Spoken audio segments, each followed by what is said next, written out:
உருளைக்கிழங்கு ஃப்ரை பண்ணுறதுக்கு ஒரு பேனில் எண்ணெய் சேர்த்துக்கலாம். இதில் இந்த சைஸில் கட் பண்ணி வச்சிருக்க உருளைக்கிழங்க சேர்த்துக்கோங்க. இது கூடவே உப்பு, மஞ்சத்தூள் சேர்த்துட்டு இதை நல்லா மிக்ஸ் பண்ணி விட்டுக்கலாம். இந்த அளவுக்கு மிக்ஸ் பண்ணிட்ட அப்புறம் இதை மூடி போட்டுட்டு ஒரு 5 நிமிஷம் குக் பண்ணி எடுத்துக்கலாங்க.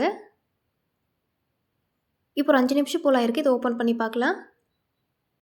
இதை நல்லா மிக்ஸ் பண்ணி விட்டுக்கலாம். இது இப்போவே பாதி அளவுக்கு வெந்திருக்குங்க.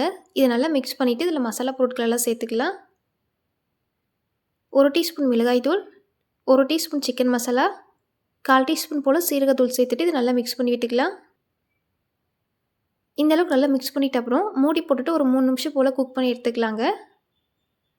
இப்போ பாருங்கள் 3 நிமிஷம் போல் ஆயிருக்கு. இதை ஓப்பன் பண்ணி பார்க்கலாம். இந்த உருளைக்கிழங்கு இப்போ நல்லாவே குக் ஆகிட்டு இருக்குங்க. இதை நல்லா மிக்ஸ் பண்ணிவிட்டு இதில் கருவேப்பிலை, கொத்தமல்லியில் சேர்த்துக்கோங்க.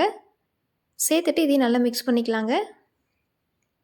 ஒரு நிமிஷம் போல் மிக்ஸ் பண்ணிவிட்டு ஸ்டவ் ஆஃப் பண்ணிடலாம். நீங்களும் ட்ரை பண்ணி பாருங்கள். இந்த வீடியோ உங்களுக்கு பிடிச்சிருந்தா லைக் அண்ட் சப்ஸ்கிரைப் பண்ணிக்கோங்க. நெக்ஸ்ட் வீடியோவில் பார்க்கலாம்.